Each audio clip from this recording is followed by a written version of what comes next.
നമസ്കാരം.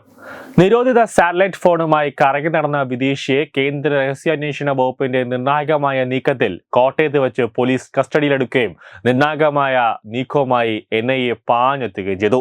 ഇസ്രായേൽ സ്വദേശിയായ ഡേവിഡ് എലി ലിസ്ബോണയെയാണ് സാറ്റലൈറ്റ് ഫോണുമായി പിടികൂടിയത്. ഇസ്രായേലിൽ നിന്നും കുമരകത്ത് എത്തിയ ആൾ അവിടെ നിന്ന് തേക്കടിയിലേക്ക് ഭാര്യയ്ക്കൊപ്പം പോകുന്ന വഴിയിലാണ് പിടിയിലായത്. മുണ്ടക്കയത്ത് വച്ചാണ് പോലീസ് കസ്റ്റഡിയിലെടുത്തത്. ഇന്റലിജൻസും NIAയ്ക്കും പോലീസും ഇയാളെ ചോദ്യം ചെയ്ത് ജാമ്യത്തിൽ വിട്ടു. സുരക്ഷാ പ്രശ്നമുള്ളതിനാൽ സാറ്റലൈറ്റ് ടെലിഫോൺ ഉപയോഗിക്കുന്നതിന് അനുമതി വേണം. രഹസ്യങ്ങൾ ചോരാൻ ഇതിലൂടെ സാധ്യത കൂടുതലാണ്.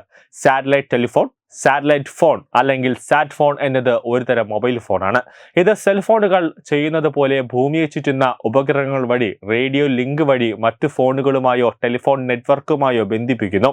അതിനാൽ തുറന്ന ആകാശവും ഫോണിനും ഉപഗ്രഹത്തിനും ഇടയിലുള്ള കാഴ്ചരേഖയും നൽകിയിട്ടുണ്ടെങ്കിൽ ഭൂമിയുടെ ഉപരിതലത്തിലെ മിക്ക ഭൂമിശാസ്ത്രപരമായ സ്ഥലങ്ങളിലും അവ പ്രവർത്തിക്കും. ഒരു പ്രത്യേക സിസ്റ്റത്തിന്റെ ആർക്കിടെക്ചറിനെ ആശ്രയിച്ച് കവറേജിൽ മുഴുവൻ ഭൂമിയോ അല്ലെങ്കിൽ പ്രത്യേക പ്രദേശങ്ങളോ മാത്രമേ ലഭിക്കുകയുള്ളൂ.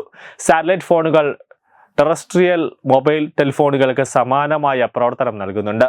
Voice calling, text messaging, low bandwidth, internet access എന്നിവ മിക്ക സിസ്റ്റങ്ങളിലൂടെയും കണക്ട് ചെയ്യാൻ സാധിക്കും. ലാൻഡ്ലൈൻ, സെല്ലുലാർ നെറ്റ്വർക്കുകൾ പോലുള്ള പ്രാദേശിക ടെറസ്ട്രിയൽ കമ്മ്യൂണിക്കേഷൻ ഇൻഫ്രാസ്ട്രക്ചറുകൾ ലഭ്യമല്ലാത്ത പ്രദേശങ്ങളിൽ ഇത് ഉപയോഗിക്കാൻ കഴിയുമെന്നതാണ് ഒരു സാറ്റലൈറ്റ് ഫോണിന്റെ ഗുണം.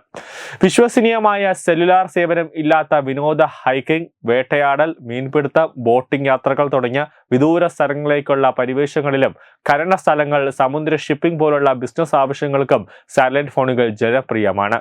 ഭൂമിയിലെ പ്രകൃതി ദുരന്തങ്ങൾ മൂലമോ യുദ്ധം പോലുള്ള മനുഷ്യ പ്രവർത്തനങ്ങൾ മൂലമോ സാറ്റലൈറ്റ് ഫോണുകൾ വളരെ അപൂർവമായി മാത്രമേ തടസ്സപ്പെടാറുള്ളൂ. അതിനാൽ പ്രാദേശിക ആശയവിനിമയ സംവിധാനം തകരാറിലാകുമ്പോൾ അടിയന്തര സാഹചര്യങ്ങളിലും മാനുഷിക സാഹചര്യങ്ങളിലും അവ വിശ്വസനീയമായ ആശയവിനിമയ ഉപകരണങ്ങളാണെന്ന് തെളിയിക്കപ്പെട്ടിട്ടുണ്ട്. ടെർമിനൽ എന്ന് അറിയപ്പെടുന്ന മൊബൈൽ ഉപകരണങ്ങൾ വ്യാപകമായി വ്യത്യസ്തപ്പെട്ടിരിക്കുകയാണ്.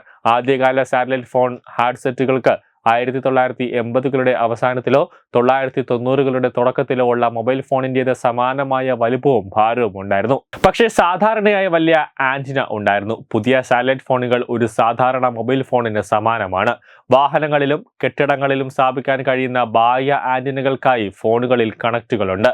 ടെറസ്ട്രിയൽ മൊബൈൽ ഫോൺ സിസ്റ്റങ്ങൾ പോലെ റിപ്പീറ്റുകളുടെ ഉപയോഗത്തിനും ഈ സിസ്റ്റം അനുവദിക്കുന്നുണ്ട്. 2020കളുടെ തുടക്കത്തിൽ വിവിധ നിർമ്മാതാക്കൾ വിശ്വസനീയമായ ഭൂഗർഭ ശൃംഖലയില്ലാത്ത വിദൂര പ്രദേശങ്ങളിൽ ഉപയോഗിക്കുന്നതിനായി പരമ്പരാഗത മൊബൈൽ ഫോണുകളിൽ സാറ്റലൈറ്റ് സന്ദേശമയക്കൽ കണക്ടിവിറ്റിയും സാറ്റലൈറ്റ് അടിയന്തര സേവനങ്ങളും സംയോജിപ്പിക്കാൻ തുടങ്ങി. എന്നാൽ ഇത് പലപ്പോഴും സുരക്ഷാ പ്രശ്നമുണ്ടാക്കുന്നുണ്ട്. പോലീസിന്റെയും മറ്റ് സേനകളുടെയും സന്ദേശങ്ങൾ ചോരാൻ സാധ്യത കൂടുതലാണ്. ചാരന്മാർ പലപ്പോഴും ഇത്തരം ഫോണുകളാണ് ഉപയോഗിക്കുന്നത്. അതിനാൽ സാറ്റലൈറ്റ് ഫോൺ ഉപയോഗിക്കാൻ അനുമതി വേണം. അതായത് കേന്ദ്ര ആഭ്യന്തര മന്ത്രാലയത്തിന്റെ അടക്കം അനുമതി വേണം സാറ്റലൈറ്റ് ഫോണുകൾ ഉപയോഗിക്കാൻ. ന്യൂസ് ഡെസ്ക് തത്തമൈ news. Edubix online executive education. Focus physiotherapy centre Pattom. Unnat engineering Gujarat. തീർത്ഥയാത്ര.com. Iron build Gujarat.